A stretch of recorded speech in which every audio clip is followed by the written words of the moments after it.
Hi, thanks for joining Your Body Advocate podcast. I'm your host, Ruth Cummings, and today I'm interviewing my friend, Sneha Raichada. She's the Dean of Education at the Ayurvedic Institute here in Albuquerque and in North Carolina. She talks about the basics of Ayurvedic medicine. This is a continuation from episode number 7, where I talk about creating your most effective team of health professionals. Please enjoy this fun episode. Take a deep breath to relax. Ready?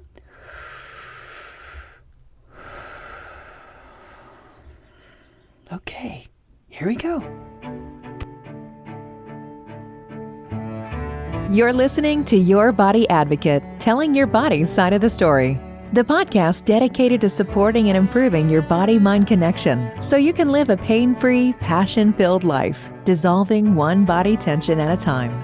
Discover the healing properties of your own body language, and together let's explore ways to support and improve essential self-talk. Now, here's your host, Master of Encouragement and Body-Mind Life Coach, Ruth Cummings.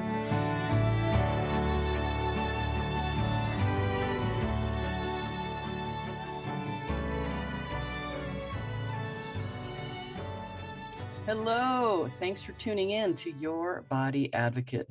This is your host, Ruth Cummings, and today I have my friend Sneha Raichada, and she works at the Ayurvedic Institute. I'm going to read her bio real quick before we start. Sneha currently serves as the Dean of Education at the Ayurvedic Institute. She started in the healing arts by completing her master's degree in physical therapy. A graduate of the Ayurvedic Institute's Ayurvedic Studies program, levels 1 and 2, as an Ayurvedic lifestyle consultant and Ayurvedic practitioner. She then furthered her Ayurvedic studies with 6 months of study with Dr. Ladd in India. She gained her Ayuryoga Yoga Teacher Certification and began teaching yoga and providing Ayurvedic consultations within her private practice in Texas. She also holds a Reiki III Certification.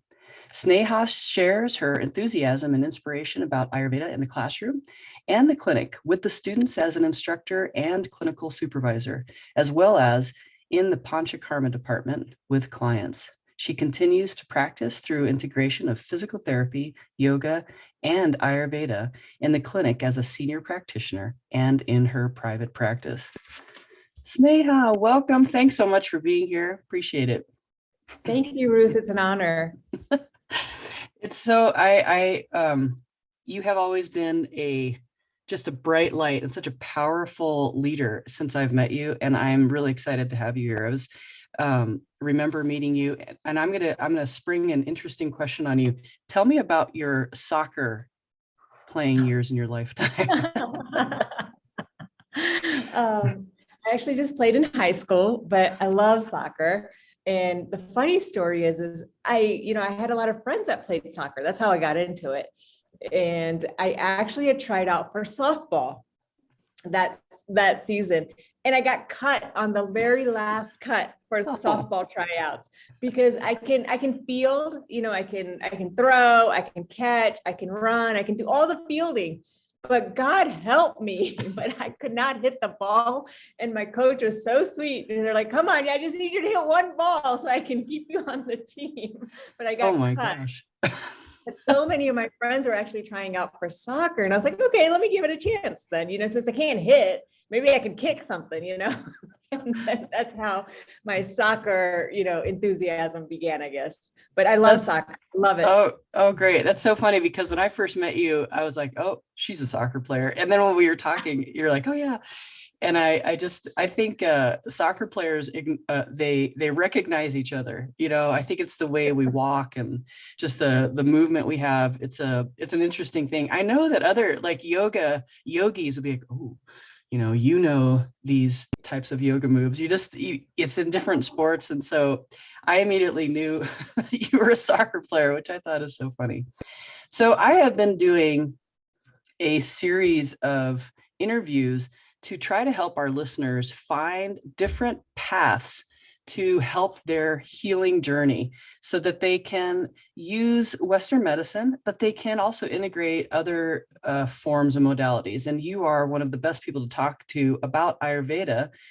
And we have been lucky enough in our city to have you guys here and have Dr. Ladd. I've had, I don't know, maybe 5 to 8 classes, I think, with Dr. Ladd have just been incredible. And maybe we could add a link. I know the links that you gave us are about his school. And if anybody wants to know more about Ayurveda, we highly recommend going there. Many of my best girlfriends and boyfriends have gone there, and just it's just so amazing. But I wanted your take. So the first thing is like, just the basics of Ayurveda, and how could a family add it to their life? Great question, because I think the beauty of Ayurveda is it's accessible for anybody. It doesn't matter. You don't have to go out there and study it for years on end, because, at the end of the day, we're all students. We're always learning. So that's the beauty of Ayurveda. It can be as simple as you want it to be. So some of the basic foundations of Ayurveda is we look at the world from 5 basic elements, which are your typical elements like ether, air, fire, water, and earth. We're used to seeing these, right, in everything. Ayurveda helps us to focus in of saying, okay, how much water element do I see here? How much fire element do I see here? Because each element then has like certain qualities, certain actions that it can create. And it's common sense, just like you would think, like right now, as we're talking, let's say I say a fire element in an individual, right? What do we think of as a fire? Even if we just think of it as like campfire, we think of like roasting food, it's heat, right? It's warmth within the body. So that's what fire does within the body. It helps us with our digestion. It helps us to digest like everything that we put in, whether it's an apple, a sandwich, a chocolate cake, whatever it is. It helps us to digest our emotions, because we think of these elements are within every cell, within every part of our being. So if I get something, let's say a comment, a criticism, something I hear, how do I digest that emotion?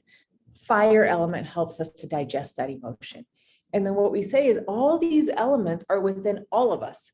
We all have a different combination. So for example, you may have a certain combination. I may have a certain combination, XYZ will have a certain combination. And then in this combination, then they come together to form certain doshas. And doshas are what you typically hear in Ayurveda called Vata, Pitta, and Kapha. And this is what kind of determines like, hey, this is kind of like my natural balanced state. This is how much Vata I have. This is how much Pitta I have. This is how much Kapha I have. And each of the doshas have certain actions that they help to contribute within the body. So when we think of Vata dosha, we think of movement. We think of anything that has to do with like movement, circulation, maybe a hormone, let's say that gets secreted somewhere in the brain, in the hypothalamus, and it secretes, and then it travels down to XYZ location in the body, right? That's movement of something. Movement, blood pumping, it's movement. Digestion of like peristalsis, the muscles contracting, that's movement. Nerve impulses in the body, that's movement. So that's all Vata dosha. Communication, us talking right now, that's Vata dosha. Pitta has more of the fire element, so it's more about transformation and digestion. So when we think transformation, think anything going from one substance into another. So food is the easiest one for us to understand right away. I eat an apple, right? It's a red apple, green apple, whatever it may be. And then how it gets transformed, digested, broken down into its molecular pieces, and then absorbed into the bloodstream. That's all Pitta, of that breaking down and digestion. And same thing with the emotional mental component I was talking about. We get a comment, whether it's, a positive, negative, whatever we want to put on there, but we get that. How do I comprehend it? How do I process it? How do I digest it and then release it? So all of that transformation, digestion, we think of as Pitta dosha. And the last one is Kapha dosha. Kapha is very grounding.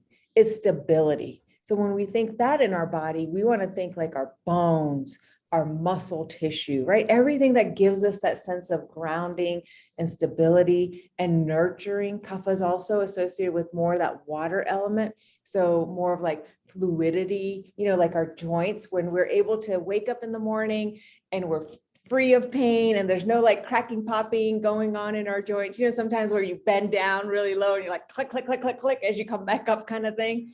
Yeah, that's like that water element going a little drier. So we're hearing all the cracking and popping. But when that water element is really nice and balanced in kapha dosha, that helps us in like grounding and stabilizing everything. So those are our three basic elements. And then within these elements, all of us know this. We know when we're off, right? We've been to the doctors and we're like, hey, doctor, I'm not feeling right. I don't feel like myself, right? But all the blood tests come back normal. Everything, doctor's like, okay, well, you meet all these checklists, check, check, check. But you're like, thanks, but I still don't feel right? I don't feel like myself. And this is that sensitivity that we start developing in ourselves to understand, hey, I'm out of balance somewhere. So then Ayurveda helps us to really start understanding, okay, where am I out of balance? What's going on? And then through diet, through lifestyle, through yoga, through breath work, through natural herbal remedies, through therapeutic treatments, let's say, like Panchakarma, like you mentioned, different things, Ayurveda can help support the body and get it back into balance. And the biggest piece that we do as a clinician when a client comes in is we really educate them. We don't want them to be dependent on us for their life, right? We want to make them independent, educate them and tell them, hey, this is how you can start assessing your body. Obviously, the practitioner is always here. It's always nice to have that feedback, but we really try to educate the client when they come into the office and show them like, this is where your natural balance state is. This is where you're off. And the nice thing is it's a conversation, right? It's not this crazy examination. We're in this white sterile room. It's a conversation. So if we were having a conversation just like we are today, it would be, hey, does this make sense to you, Ruth? Do you see this in your body? Do you see this in your life? And we're creating confluences and we're really helping the client to understand what's going on and how they can take control of that. So like, I love that. And there's so much to Ayurveda. And I know I don't want to, that's the whole point, is not to overwhelm people with, oh my gosh, there's so much information, but it's so simple really. And it can help. I've seen it do miracles in my opinion. And I just want to share it so much with my listeners. Like, I know a lot of you haven't heard of Ayurveda, and to really just to consider. And so I think some of the things that come up for people like, well, what does an appointment look like? And what are they going to make me do? Is it medicine? Is it, what is it? What do I do? Can you address those like fears or questions? Definitely. That's a great question. Because it's not like it's a typical doctor's appointment, right? Where you go in. But I always say, obviously it depends on the practitioner, but for us at the Ayurvedic Institute, at Ayurprana, the way we do it is, with this whole COVID thing, we can do online consultations and hopefully, knock on wood somewhere, we're really wanting to get back into in-person consultations as well. But a typical consultation will be, obviously you have to do the pre-paperwork that gives a little health history of like, just what's going on, how can we help? How can we support? So that way we get to understand you a little bit more. So a little bit of paperwork beforehand, just so we understand what's going on, your past medical history, any medicines that you may be taking, the typical stuff that we're all used to, used to filling out, I would say. Then as you meet with the practitioner, it's more of a conversation. It's getting to know you as a human being. Like, why are you here? How can I support you as a practitioner? In the sense of what's going on? Is it your digestion that's affecting you? Like, is there some physical thing that we're working on? Is it a mental, emotional component that we're working on? Is there possibly, like, in the assessment as we're talking, obviously we'll take, if we're in person, we'll take your pulse, we'll take your blood pressure, we'll do an examination if need be, assessing different organs, just seeing what's going on. And then we're really assessing your diet. We're going to ask you so many questions about your diet, Ruth, to really understand, like, what are you eating? When are you eating it? How much are you eating? How do you feel after eating? Which a lot of us don't realize, right? Right now, everything is so focused on non-GMO, organic, which is all beautiful stuff. It's fantastic. But then, are you digesting it? is your body even absorbing the nutrients? How are you feeling afterwards? And one way to really assess it, and this is the part that always throws everyone off, is we're going to assess everything. We're going to assess your poop, your urine, right? Your sweat, because what are all those things, right? We just think of them as waste products in like traditional, colloquial terms kind of thing. But the so-called waste products, they give us indication of how our body is digesting. Because stuff that I'm not digesting, that's the stuff that's being released off, right? So I get to see like what is going on based on your bowel habits, based on your urination, based on your sweat. So we get to know each other really well by the end of that consult. And we make everyone feel comfortable about it because we're not used to in our society talking about bowel habits. But then it just becomes this common thing. And it's fantastic because even in our school year, funny story is when you start off the school year, we say this to the students and you see everyone, you hear like giggles and this and that. But then, within a month, everyone's like, well, so what's going on with your bowels? It's just like a common question, like, hey, how was your coffee today? It's like, how's your bowels today? And then we'll walk away. Yeah, it makes sense. It does make sense. And it's something that there's a lot of things in our society that we don't talk about. And I think that for sure we need to talk about it more. It matters. And how it's hard for me to work on my own family, for example. Okay. And right now so my mom is working with someone else right now. She's working with a health coach, and the coach has her going through her all of her pantry to notice what is in all of the food in the pantry. And she wanted to take, her homework while the coach was out of town was to take everything out of her pantry that had sugar in it. And, in our society, it was like everything. And it's just, there's so many things we don't talk about. And anyway, so I just bring that up because it's, I think there's a lot that we're not recognizing, and we just consume. We consume TV, we consume, Netflix and podcasts and, news. And then the stuff that comes out with our emotion and our poop and our breath, maybe our sweat gets worse, or, we don't tend to recognize that. And I think that's one of the things about Ayurveda is that it really puts a spotlight on, hey, let's look at the other side of how your body's digesting the world. Mm-hmm. So let's to make this even more specific for our listeners, let's give this let's say Heather isn't sleeping well. She's not digesting her food very well. She has a lot of anger from her family and the world coming at her.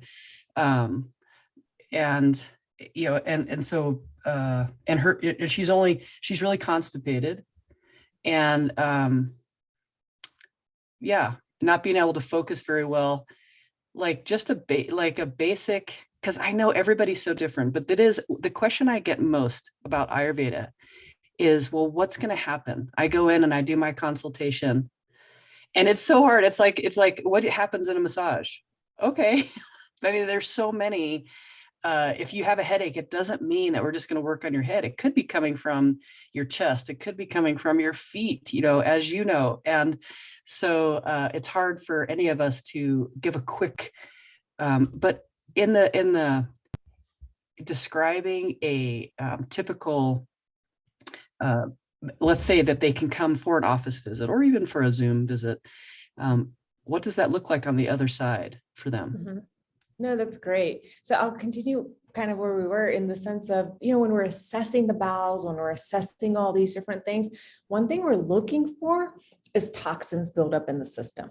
And in Ayurveda, we call that AMA, AMA. And what that is we say this is a morbid, undigested, unprocessed, actual physical substance that we can see, feel, experience that starts forming in the body. So that's one of the big assessments that we are actually doing throughout the body in all of these terms. Like an ama can be formed from the physical component. Let's say I'm not digesting something that I'm eating, right? It might be a particular type of food. It might be food in general based on what's going on with my digestion system.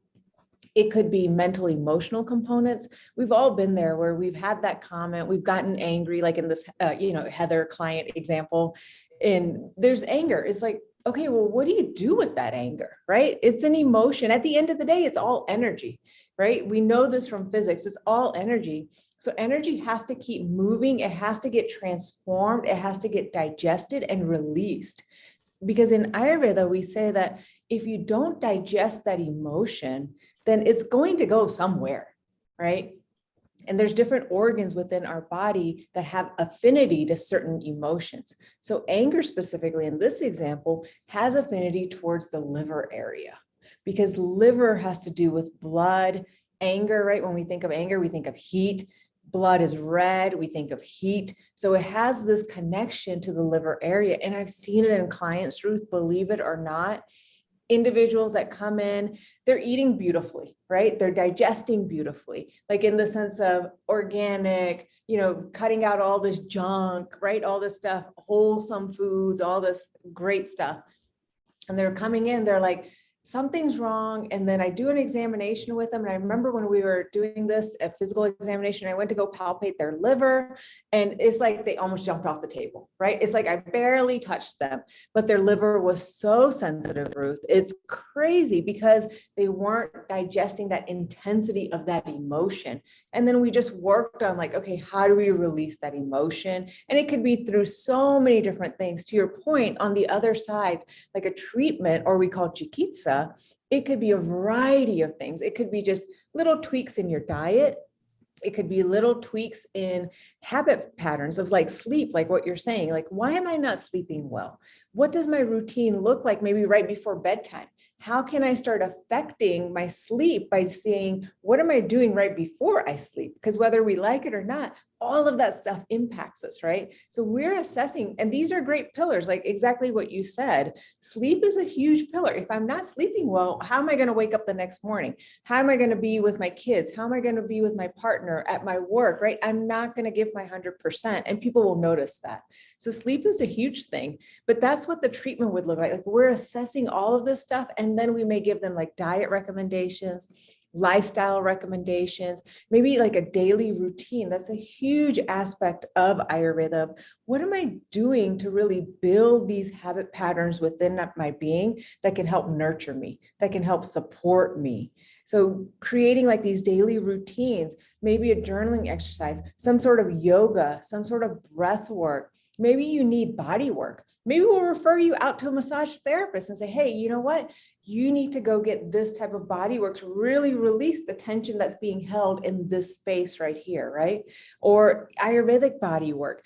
It could be a variety of different things, because then a treatment protocol will be based on you as an individual. No two people have like identical treatment protocols.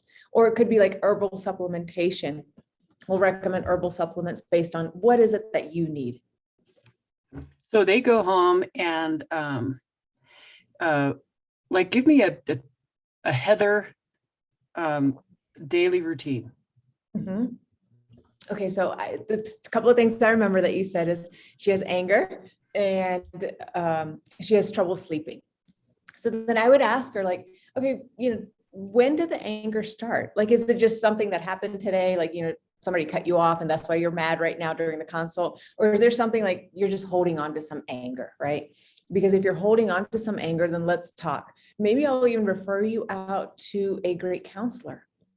And that's the beauty of Ayurveda. It's very integrative. We want to include everyone. And the beauty of what Dr. Lattis taught us, at being one of his students, is true integration. Like what you said, right? It's the advocate of my being. So anything that's going to help me, why not?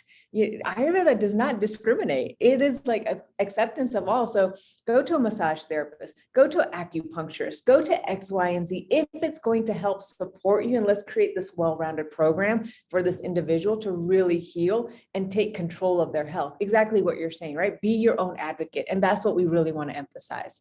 But for Heather, I would analyze, okay, what's going on before you're going to bed, Heather?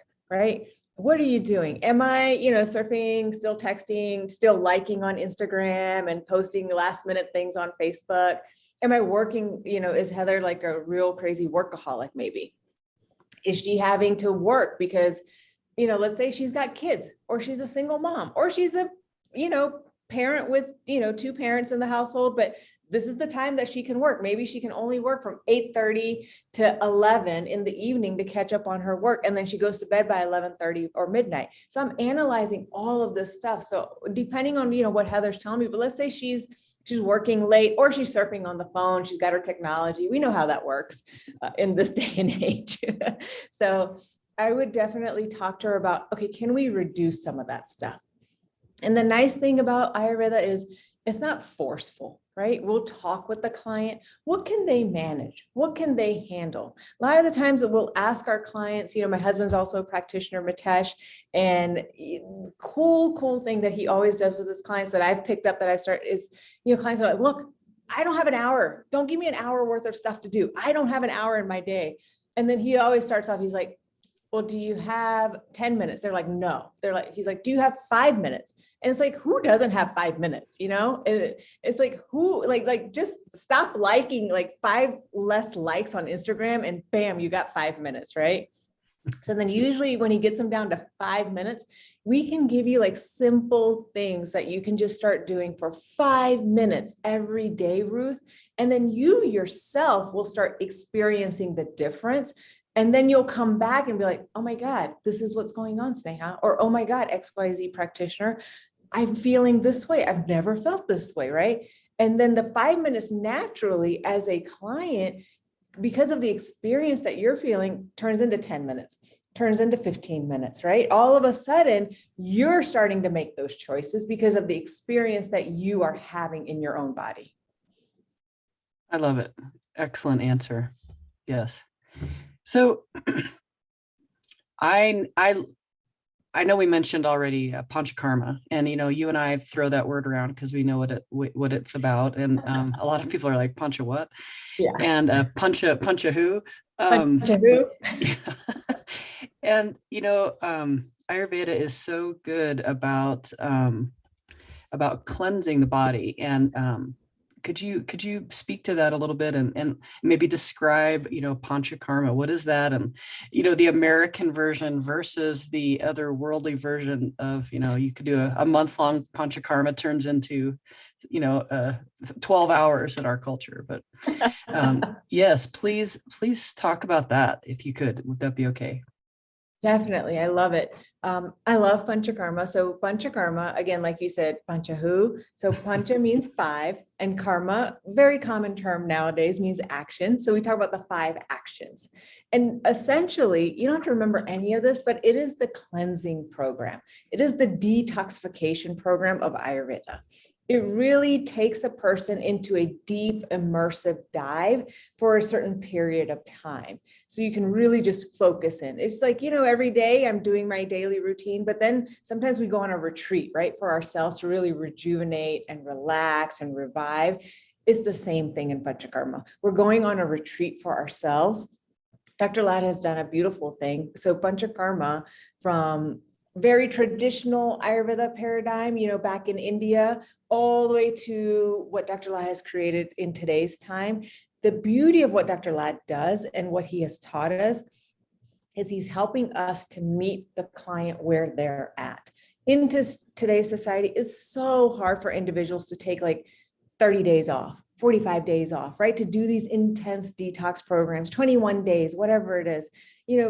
He's created a beautiful program where the person can start feeling this healing recovery in a week-long process, in a 10-day process. So then the person, if you've got 2 weeks, beautiful. If you've got 3 weeks, amazing. But if you don't, let us still help you, because we want to make this thing accessible. We don't want it to be you can only access it if you can study it for 3 years, or if you have 30 days, in your life to take off. No. Even if you just have a couple of hours, anything, we're here, we want to serve, we want to help people to heal. But in the detox program, there's a couple of things that we do is we prep the body through different, medicated oils and ghees and stuff that the individual takes. And what we're doing is these toxins we were talking about earlier, that thing called ama. If we don't flush it out of the system periodically. It's like sludge, right? It's like our pipes. It's like our drains. After a while, if we don't clean those drains out, it's like sludge builds up in those drains. And then one day it's like the water stops running down those drains, right? It gets clogged, it gets overflowed. Same thing happens within our body. All of our system, our circulation, our digestive system, they're just hollow pipes, right? That's where the blood runs through. That's where the food runs through. Everything runs through these hollow pipes in our body. Ama, the sludge, builds up in our system and it starts getting attached to those walls, into the joint space, everywhere. So in Panchakarma, we do like a deep thing to loosen up all of that sludge that's everywhere in the body, bring it back to the digestive tract, and then do certain routines, certain therapeutic measures through herbs and body work and flush that sludge out of the system. So it's really the flushing out of like excess sludge, dosha, ama, all this toxic stuff out of the system and kind of resetting that system. And in Ayurveda, it says it's best to do this during the transition times of a season. So ideally in the classical text, which is like thousands and thousands of years old, but whenever there's a seasonal change, so whenever we're going from like a summer into fall, let's cleanse out all that heat from the summertime. When we're going into a fall, into a winter, let's cleanse out all that fall, winter kind of energy that we have in the body, which we call vata energy. Let's get it out of there. When we're going from winter into spring, what happens is like the ice caps start melting, water starts coming down, everyone gets the spring allergies, the spring hay fever, right? Cold, cough, congestion, runny nose. Let's flush it all out of the system. So during all these transition times, these are perfect times to do Panchakarma and like really cleanse the system out. That's awesome. So tell me, now I know, but just for our listeners, so like if you, is there still going to be Panchakarma here in Albuquerque? Is there still? Yeah. Okay. Yes, we still have it going, operating. If you, call them if you want an appointment. Definitely. Okay. It's been on my list. So yes. Okay. So I could just speak to people here in Albuquerque. If you want to try this, let's see, what's the shortest amount of time? Isn't that sad that that's what we ask, but it is in our society. What is the shortest amount of time that could be a really successful, very, useful Panchakarma time? What would be the least amount? It's a great question. So the way Dr. Ladd has set it up here is you could do a week-long Panchakarma where we have you do a certain amount at home prior. That way you're not having to spend those extra 10, 15 days doing everything at the center. So you could sign up for like a week-long Panchakarma where you're physically coming into the institution for 1 week, but then we'll have you do stuff at home before, and then we'll continue and show you and educate you to do certain things after. So 1 week at the institute could be doable in this day and time, right? Because you're going to do things beforehand and things afterwards at home as well. Do you need to take a full week off of work? Like, how does that look for someone who has a full-time job or a part-time job? Mm-hmm. Ideally, because see, what's happening in Panchakarma is we're removing all of these toxins, right? So when we're doing that, for anyone that's done any kind of cleansing, forget Panchakarma, it's grueling on the body, right? It's intense. It's a lot of like scraping happening, moving going on. And when we're thinking, not only are we physically removing stuff, but even emotionally, Ruth, like let's say I have a lot of anger or sadness. Maybe I've had a pet, pass away in the past year. Maybe I've had a loved one, anything that could have happened, mental, emotional. During this time, if I hadn't processed it and the emotion just kind of got stuck in one of my organs, stuff's getting moved around during Panchakarma, right? We're loosening things up. So all of a sudden, I might have a day in Panchakarma where I feel a little sad or I feel a little sense of anger. And I'm going to be like, man, I didn't do anything. Why am I upset today? Or why do I feel like crying? So in Panchakarma, ideally, we say if you can take that time for yourself, then that's awesome. Because then you're really allowing your body to let go, to release, and really flush all of this stuff out. But to your point, what we've also done, again, with Dr. Ladd, he's such a genius. in Ayurprana, because exactly what you said, a lot of people can't, right? You might be halfway across the world. So many of our clients are international, like literally Dr. Lad has touched, all four corners of the world. And there's people out there, you can't travel to Albuquerque, or now that we're going to Asheville, you can't travel to Asheville. Like you just can't. That's just what your life allows you or doesn't allow you. So then we've created a home-based cleanse program where we have practitioners. I'm one of them. And we guide you through this 10-day home cleanse process where we literally meet with you every single day in a community setting, go through it, help you answer your questions, what you should do, how you should do it. And even in there, we ask individuals, if you're able to take some time off, do it.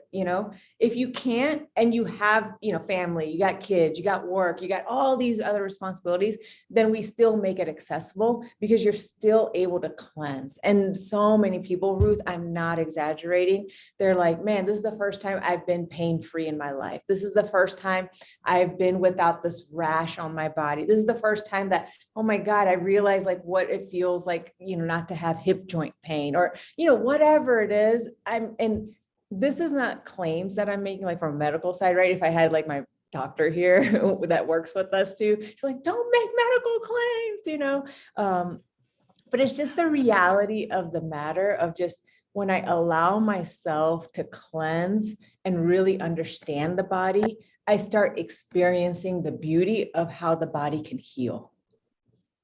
Amen. I mean, that's my whole, hope to communicate with everybody, because we have moved away from how powerful our body is, and we don't listen. And that's the whole point. Your body advocate. I'm like, bring us back. If you have a headache, there's something going on. Don't ignore it anymore. And so out of my so many years of working with so many people, it's like, that's the common denominator, is like, we stop listening to our own intuition, and we know what to do. We don't do it. And, Ayurveda is such a beautiful way to help that. And, not every modality, as we all know, is not for everybody. And so I hope to partner Ayurveda with some of our listeners to give it a try, and to, maybe this is the path that will help you. And also, it doesn't have to be the path, right? Like all of us, try homeopathy, try chiropractic, try massage, try whatever. There's so many. I've been interviewing a lot of people, and it's so eye-opening, and there's so many wonderful ways to help us out there. And so what would be 3 simple Ayurvedic steps that someone could use today to help them? You choose a path, just help in any way. That's a great question. I'll give one for the season right now, right? We're in summer season, and especially in Albuquerque. Okay, so great. We've received some rain, so it's cooled things off for the just past couple of days, but we know the heat's coming, right? July is not even here yet. So the heat is coming. So for the summer season, it seems like common sense when I say this, but let's say if you're exercising or if you want to be out, don't go in the middle of the heat, right? Because what's going to happen to the body? It's going to get burned out. It's going to get too dried out, especially here in Albuquerque, the sweat that's going to happen. If you want to go for a nice hike or a walk, go in the early morning hours, go in the late evening hours, right? Don't go in the prime of that super heat intensity of the sun, especially here in Albuquerque. And if you feel like, oh my God, I'm really getting like dehydrated, or I'm getting, just dryness in my body because I'm just losing a lot of sweat and stuff, then coconut water is a fantastic thing, because coconut water is considered cooling, and it has great electrolyte substances that can help rejuvenate and revive the body, and aloe vera. is fantastic. It is great internally. It is great topically. Let's say you've been out in the heat and you've got that sunburn, or you've got that rash going on because of the heat and the intensity. And then on top of that, I love the green and red chili, but then I eat green and red chilies. It's like more intensity, more fire, more heat, right? So if that happens, then aloe vera is fantastic. Let's say you're getting a lot of acidity, as my tip number 2 in the summertime, right? You can have aloe vera. It is fantastic. You can just take 1 to 2 tablespoons of aloe vera gel, because there's juice out there. Juice is considered more like fast acting.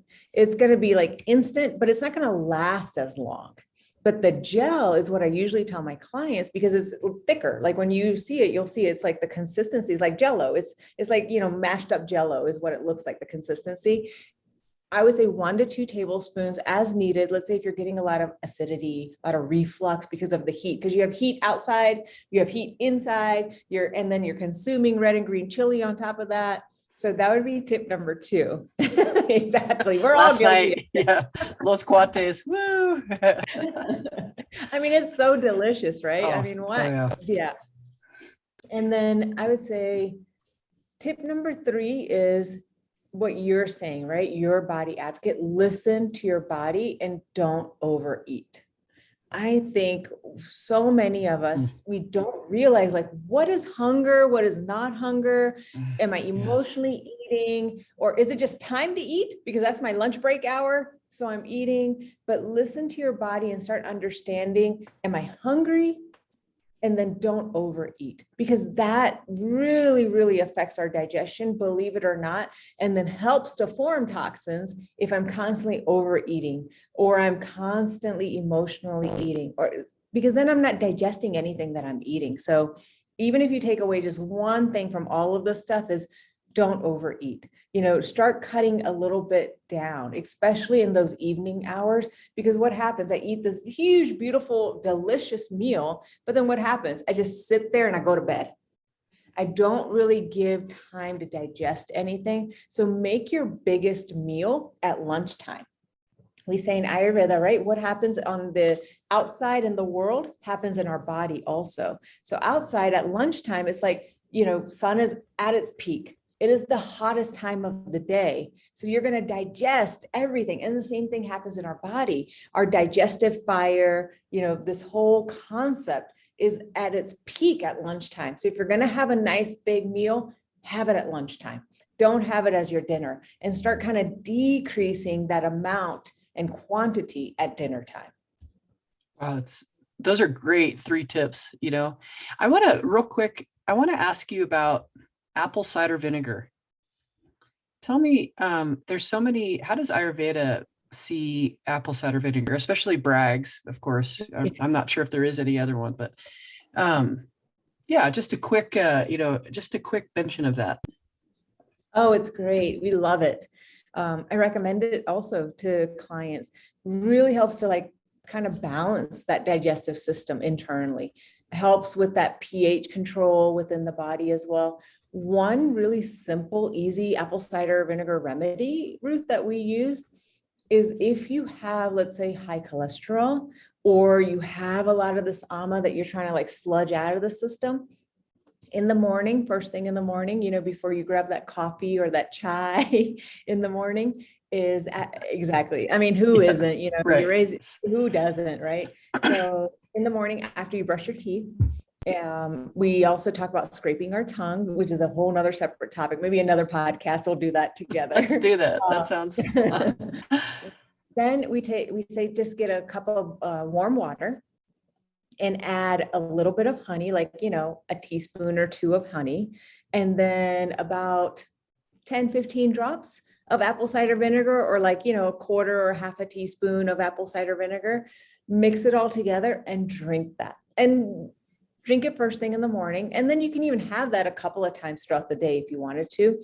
But the combination of the warm water, the honey, and the apple cider vinegar really helps to scrape all that sludge out of the system and kind of revive the system. And you'll notice a difference as you start doing this.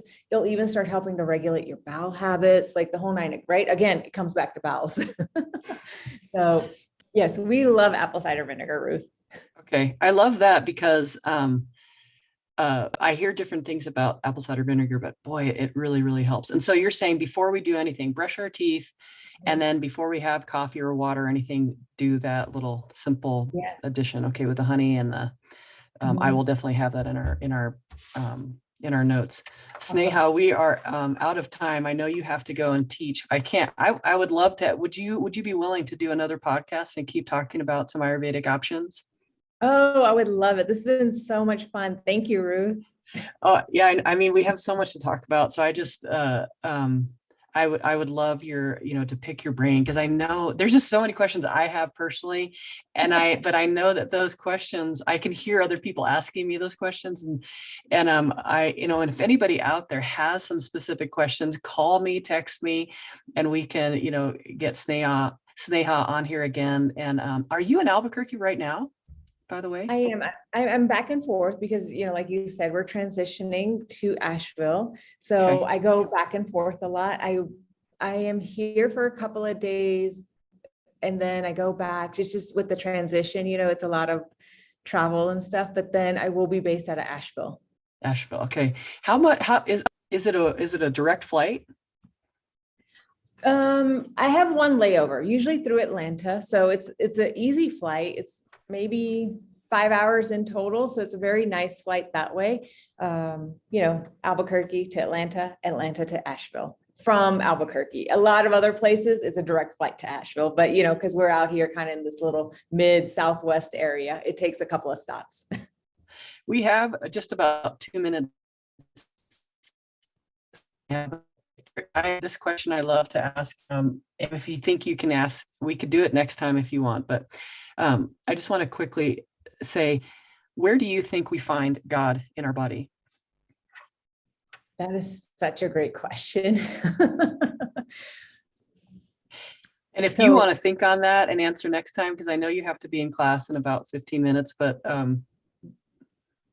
I think, I'll start it off at least from the Ayurvedic paradigm. It's like, what is God, right? It's such a eternal question. Me personally, with the integration of Ayurveda and the exposure that I've had to different spiritualities and different teachers throughout my life, I really look at it as like divinity and light. We say, what is that, right? And where does it really exist? And it exists in every single cell, because it is true love. It is true compassion. It is true light. It is true intelligence. And when I say intelligence, not like the academic, I got an A, on my exam intelligence, but the intelligence of understanding the world, the intelligence of what already exists and having that connection. So I personally feel that it's within every part of my being. And we experience this, right? Sometimes that whole concept of, we call it intuition, but what is that? Where does that come from, right? It's like when I just know that, when I feel open, when I feel vibrancy, when I'm accepting and loving of all, it's like all my cells are singing beautifully, right? And that happens within my being. So I personally feel that light, that divinity, whatever the somatics are, whatever you want to call it, I feel that it's within every cell of my being, within every cell of your being, within every cell of every individual's being. So we're always looking at the individual, the client of everyone has that light. And how do we start getting in touch with that light again? Love that. Yay. We can definitely expand on that, but I love that answer. Thank you so much, Sneha. We will be in touch for another time. I appreciate you being here. Thank you. And I will let you go. I don't want to let you go. I want to keep talking, but I'm looking at the clock going, oh my gosh, you've got to go. You're like, we have to end at this time. I'm like, okay. So thank you so much for your time. And I will call you again for a session soon. Definitely. No, this has been a pleasure and a complete honor. Thank you so much, Ruth, for your thinking of me. And it's such an honor to talk about Ayurveda. Any way that we can help an individual heal, man, I'm there. I'm right there. Us too. Good job, sister. Thanks for being a bright light, and I will talk to you very soon. Awesome. Have a great day. All right. Bye.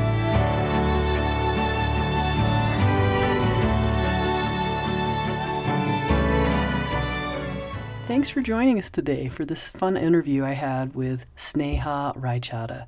If you have any questions for her, we're going to do another interview going deeper into Ayurveda and Ayurvedic medicine.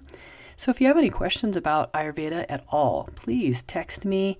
You can give me a message on Instagram or Facebook, or you can email me, and I will get those questions ready for Sneha so she can be prepared for our next interview. Have a wonderful day, guys. See you next week. Bye-bye. Thank you for listening to Your Body Advocate with Ruth Cummings. We're so glad you've joined us today and truly believe you can live a pain-free, passion-filled life. To connect with Ruth, work with Ruth, or to grab your free ebook, go to ruthcummings.com. We'd love to hear from you. Don't forget to rate, review, and subscribe so you don't miss our next episode. Until next time, friends, be open, include the unincluded, think outside the box, and spread love and kindness one smile at a time.